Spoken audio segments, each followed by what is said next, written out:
Today on the show we have a super talented, Grammy-nominated singer-songwriter. I've known his bands for a very long time, and him as a singer-songwriter as well. Mr. Elsten Torres.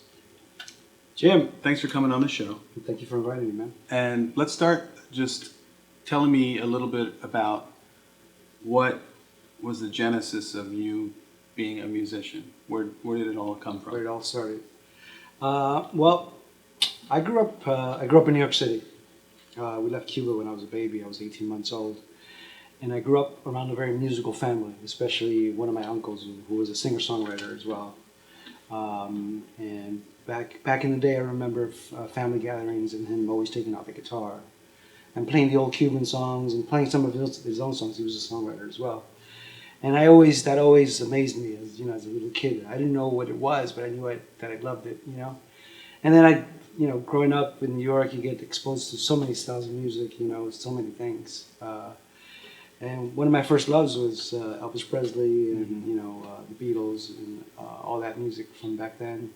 I always loved rockabilly for some reason. I don't know why, how a Cuban kid falls in love with rockabilly, I don't know. Who knows? But it happens. But then I look back, it is all kind of like folk music, rootsy music. So I think that stems from that, because Cuban music is very folky as well. When you're saying folk, do you mean more like storytelling? Yeah, storytelling, or even like just, music that comes from the heart. I mean, most music comes from the heart. But like blues, blues comes from the heart, and I think a lot of that stuff came from there, So I grew up with that, That's great. Do you remember your first Elvis song that you fell in love with? Wow. First one was, well, since my baby left me, find a new place to dwell. It's down the end of the lonely street called Heartbreak Hotel.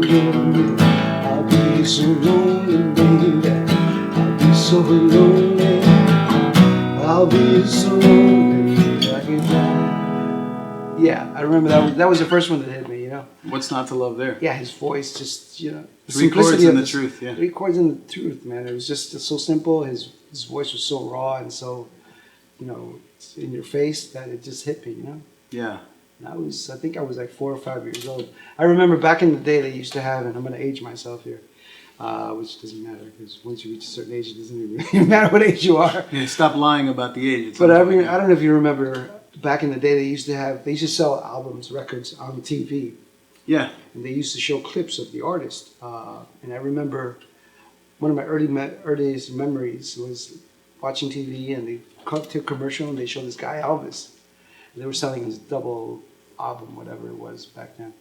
And I was like, wow. And they were showing clips of him. I was like, this guy's the coolest guy ever with the sideburns and the black hair and all that, And that just, as a kid, you get impressed by that stuff. Absolutely, yeah. And the same thing happened to me when I first saw the Beatles. The first thing that hit me with the Beatles was Hard Day's Night. I saw the movie, and it's just like these guys are from a different planet. Yeah. So all no, that. I always see the Beatles and Elvis as sort of like, they just set the bar.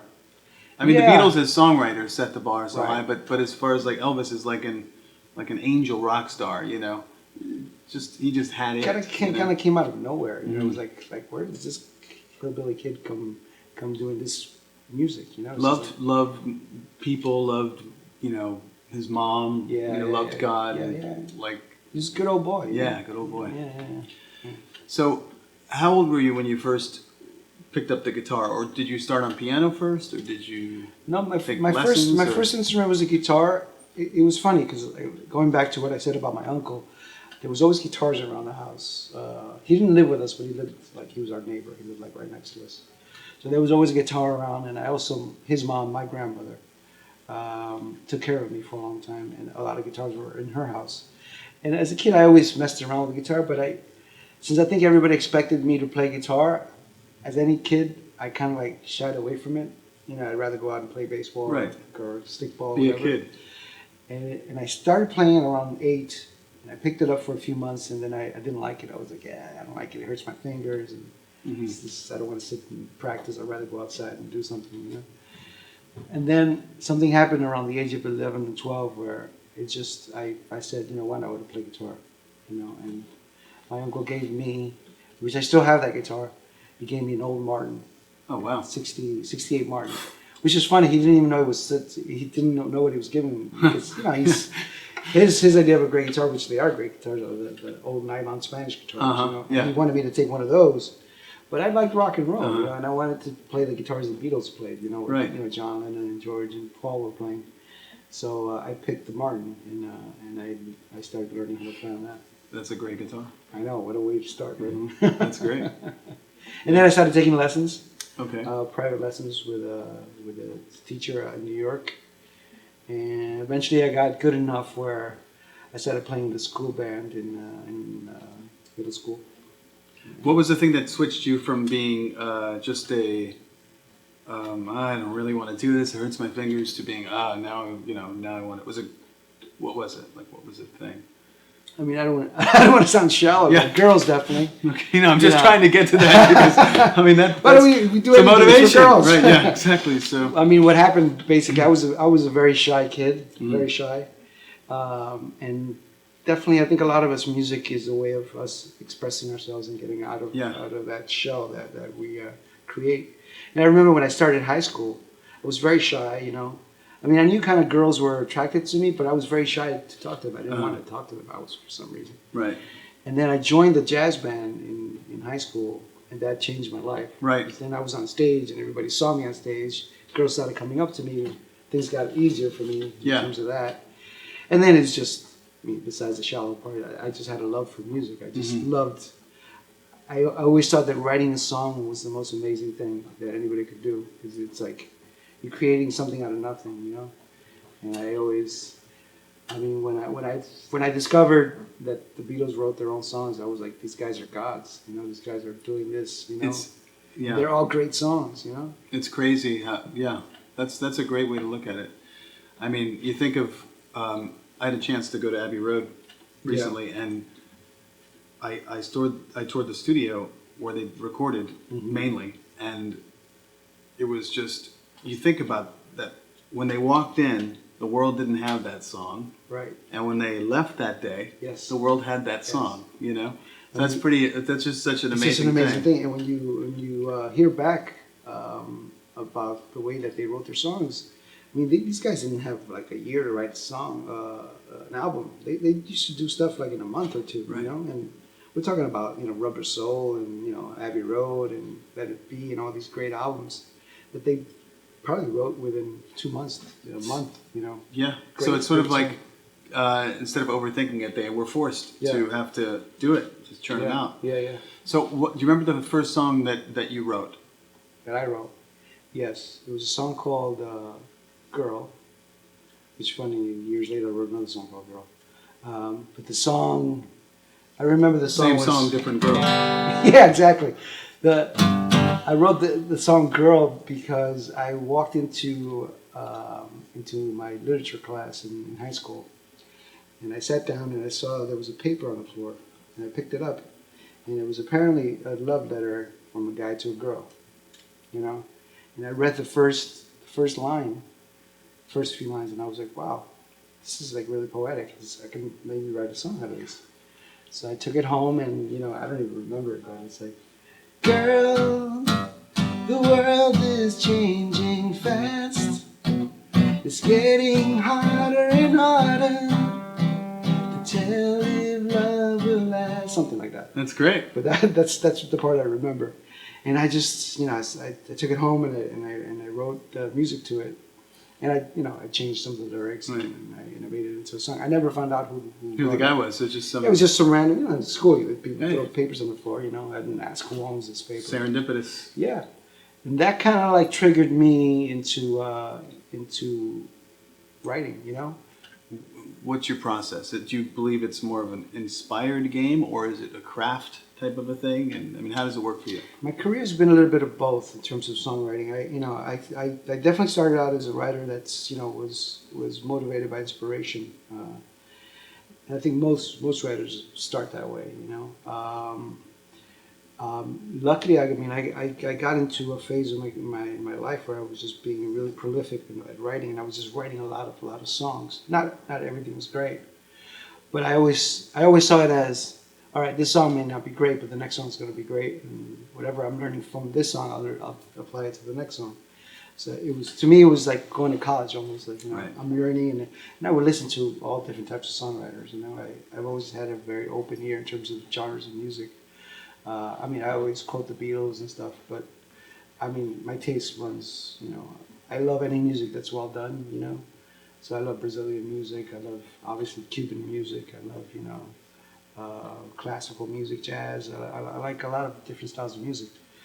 And I think as a songwriter, that helped me open up my taste and my ears. And in my career, when I finally moved to Miami 20 something years ago, and I hooked up with the people that eventually opened up the doors to my career, they told me, you have the gift of writing, but you could do this as a craft, and you don't always have to rely just on the inspiration, which at first it was confusing to me, because that's the only way that I wrote then. But then I realized what they meant, where whenever I sat down at a session, I knew something was going to come out. Whether it was going to be good or not, Right. that's a whole different thing.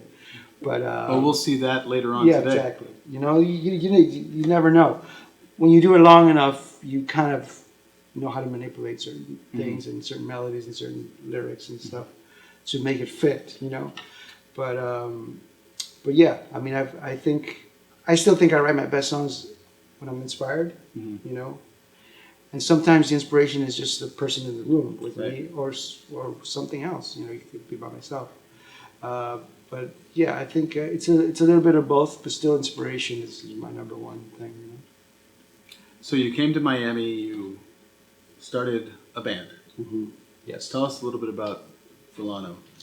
Fulano de Tal. Yeah. Wow. That was a fun band. We started a little bit over 20 years ago.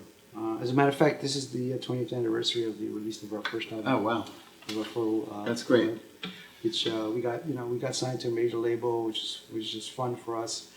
The guys in the band were Brendan Buckley, great drummer who went on and is doing great things. Plays with Shakira, has been playing with her for many years. Adam Zimmern, great guitar player, also went on to do great things. Also played with Shakira. Is currently on tour with Ziggy Marley. John Falcone, Miami staple, great bass player, a great guy. Great guy. Talented individual. Before John, we had a bass player named Leo Nobre, who was a Brazilian. I don't know if you ever got to meet Leo Nobre. Sure. So Fulano, basically, we started the band obviously in Miami. I got signed to, before that, I got signed to an independent label back 23 years ago. When being independent didn't mean anything, You were signed solo or as the band? I was signed solo to a label that... this is after the band broke up? This is before. Okay, before. This is before. Okay. So Rodolfo Castillo, who's a producer who I still work with many years afterwards, and Gustavo Menendez, who today heads Warren Chappell Publishing, the Latin division, had started a label called Radio Box. When I moved down to Miami from New York, they were looking for artists, and as things happened, I happened to be there at the right moment, and I was the first artist that they signed, and I was the first artist that they released something from. And what year would this be? That's 94, 95. As a result of that, I put the band together. I met Brendan at UM. I wasn't going to UM, but I went. I was just knocking on doors, and I met him that day, and he knew Adam, and then Adam knew this person, and the band just kind of gelled. We started playing around town, and started getting a little name for ourselves, in the Latin rock scene, which was kind of getting some traction back then, especially here in Miami.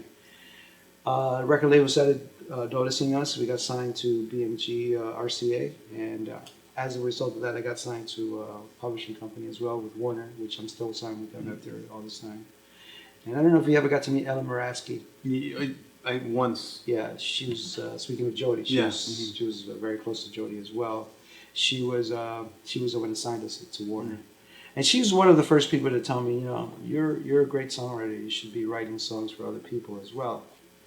And at first I took that as an insult. I was like, I don't want to write for other people. I want to write for myself. Yeah, we were all young and foolish. Yeah.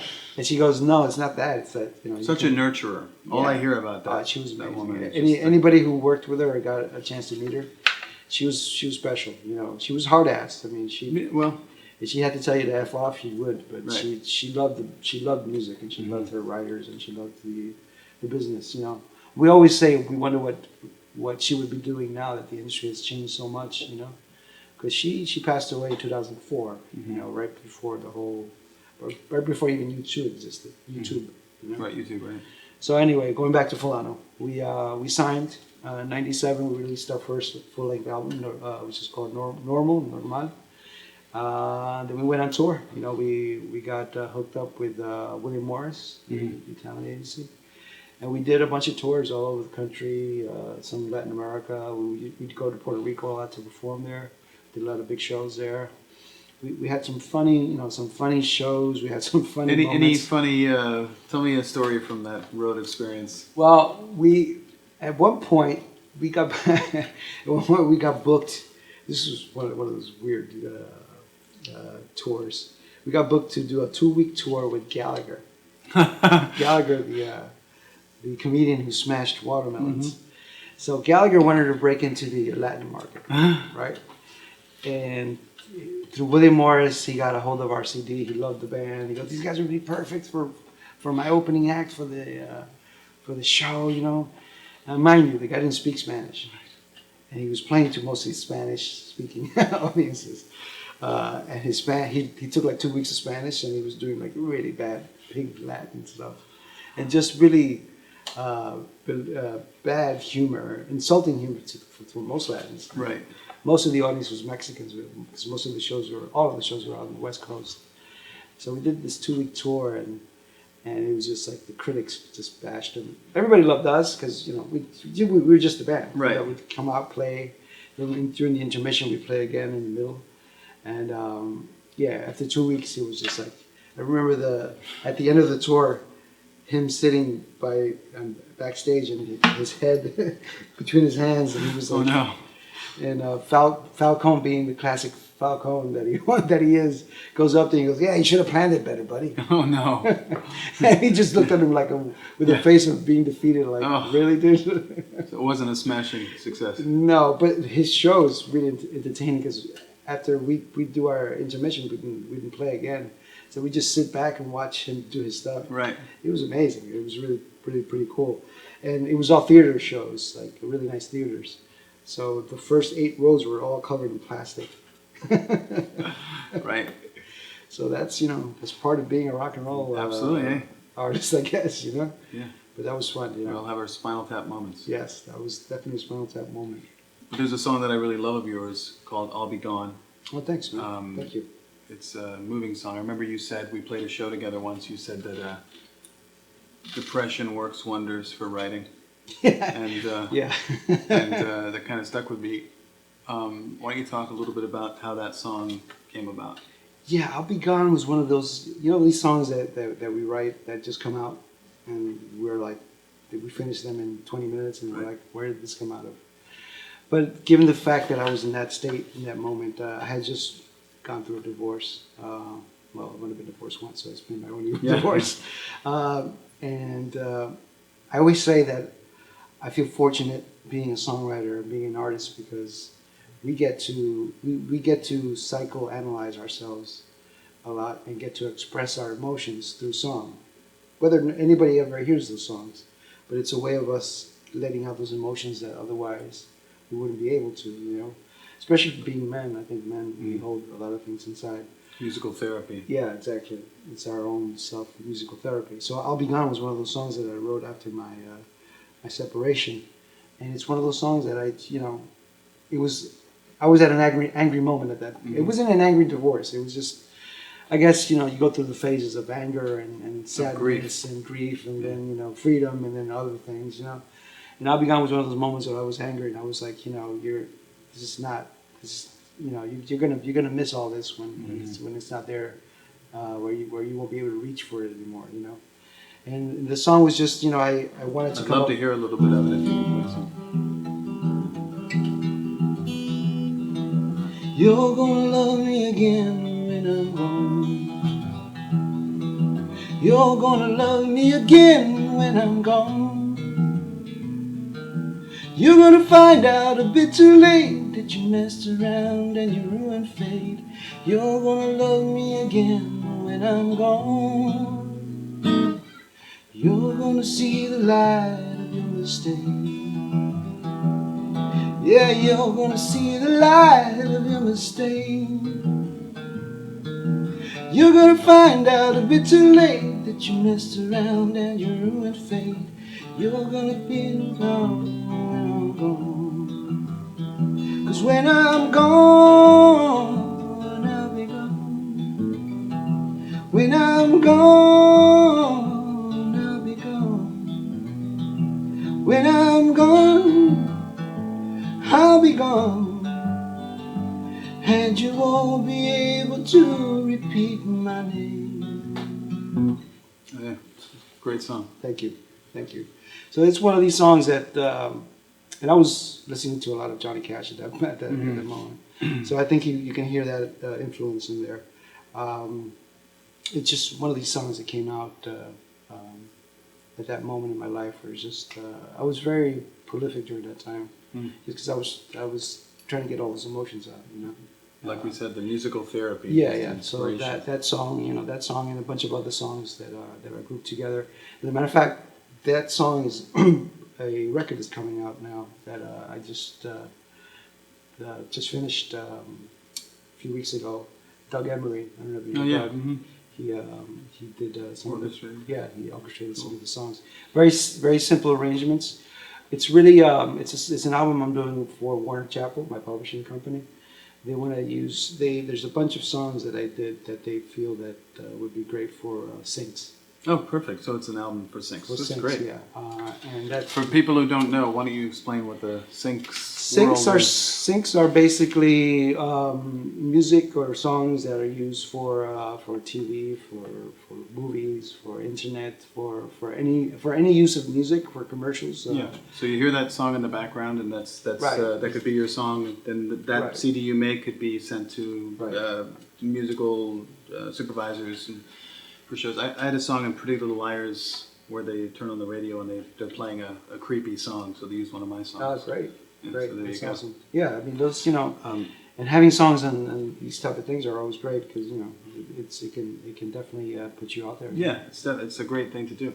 Now you also write in Spanish. Spanish, yes. So you're multilingual. You're not a polyglot, but you speak two languages, so that's good. Better than me. Es necesario hablar español y Miami. Pero Un poquito. Tú eres de España, ¿no? Not bad. Well, yeah. It's pretty good. Okay, good. Thank you very much. It's pretty good. So I wanted to pick your brain on that a little bit because when you write, let's say you get inspired with that song, right. and then you write it, and then Warner or whoever, Rodolfo, your producer, says, okay, I want to hear a Spanish version of this. That's a whole other kind of writing, right? Because you have to translate the song. Right. Talk to us a little bit about that, because I think it's so important to get that right. Right. And you're right. That's a very tricky thing to do because I hear it a lot, and I've heard it a lot in the industry where somebody translates something to either language, and it usually doesn't translate well. Some people get it right, but I've heard a lot of like wow, that's not because what they do is they do a literal translation, and you can't, because Spanish is very different from English. The expressions, phonetically, obviously, it's not the same, and it's just not.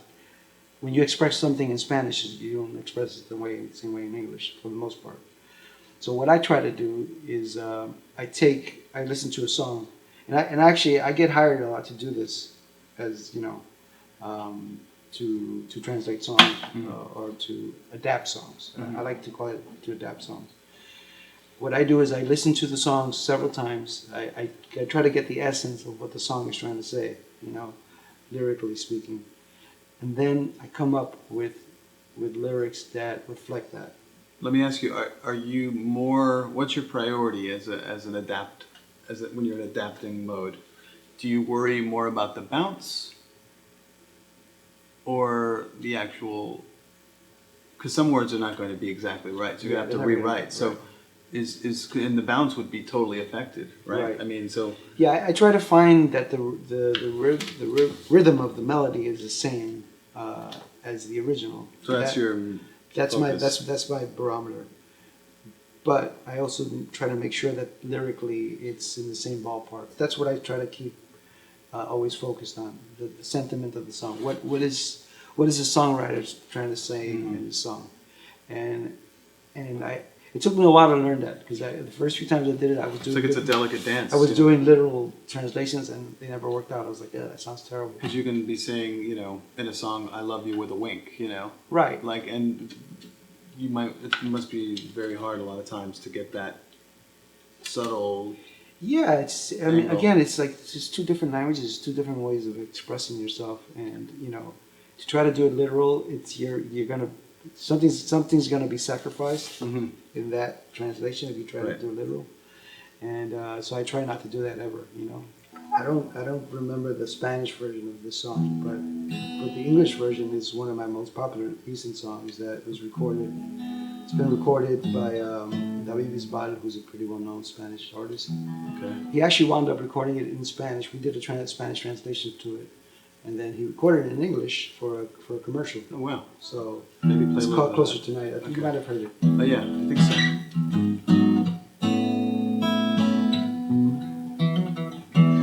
You know that I hate to say goodbye. It always leaves my mouth so dry. Seems every time we slide onto our bed, yeah, the twilight pushes by. I realize that it's selfishness, wishing the world would go away, yes. Leave us here, side by side.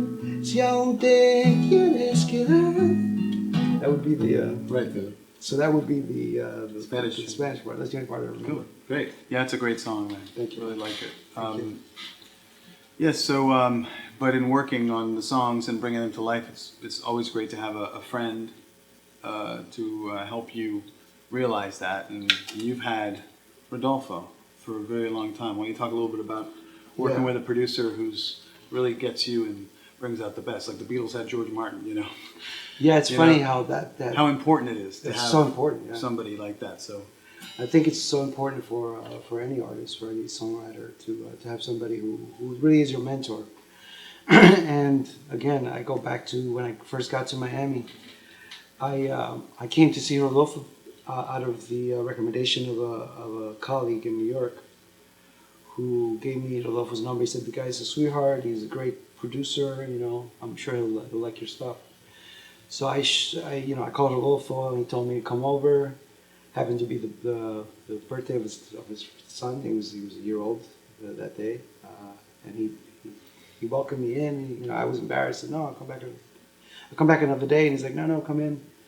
And it was like an instant connection. We had an instant connection, and he's family for me, because he's my brother. I love the guy, and he really got me. He got me, and it's funny because when I got to Miami 23 years ago or so, my Spanish was very bad because I grew up in New York, and I spoke Spanish, but really bad Spanish. not as bad as mine.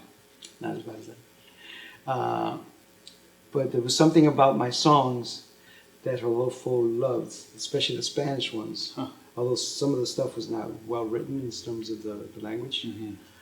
He said, you're the, and he was right. You're the future of what music is going to be. It's going to be, it's going to be a collage of different backgrounds and people, connecting English with Latin and stuff. Yeah.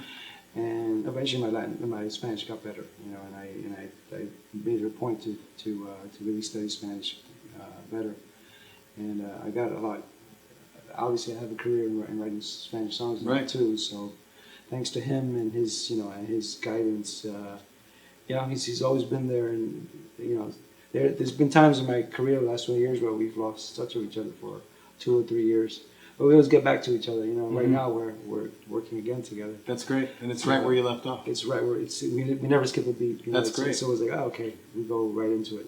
So it's great. I got to hang out with him once, and just he's really good people. He's an amazing guy. That's great, man. It's like family. That's great. Yeah.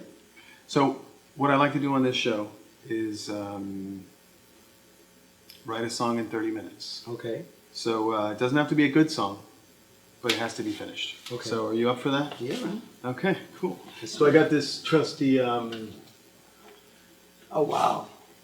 This is about just around 31 minutes, I think it is. But now, hey, there's a minute right there. We haven't even started. So, so here we go.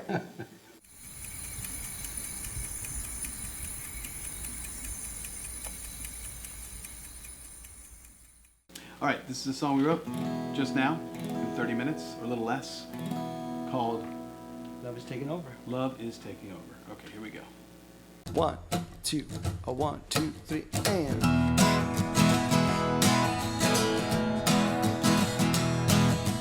world's so hard, world's so cold. You're the best damn thing that I've ever known. Thank God that I found you.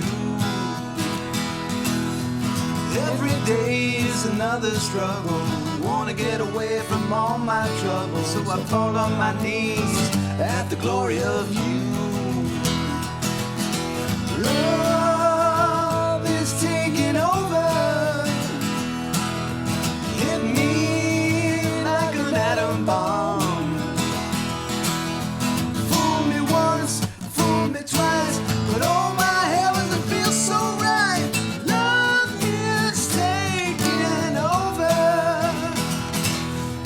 Love is taking over. Yeah.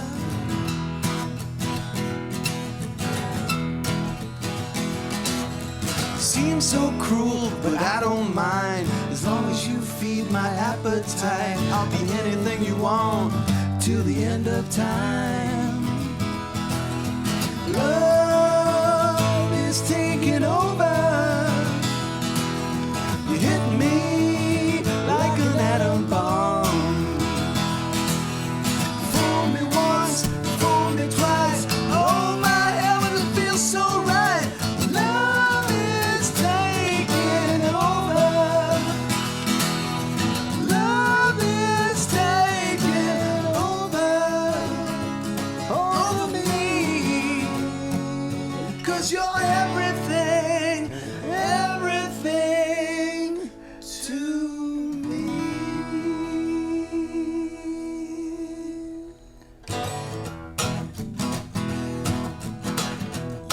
Love taking over. Love is taking over.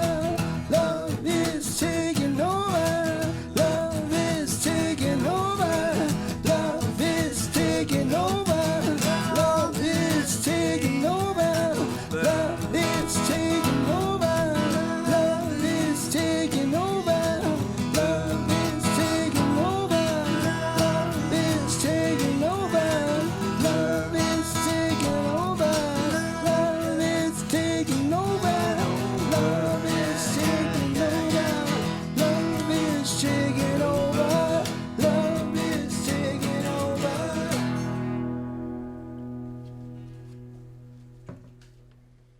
Adventures in Songwriting.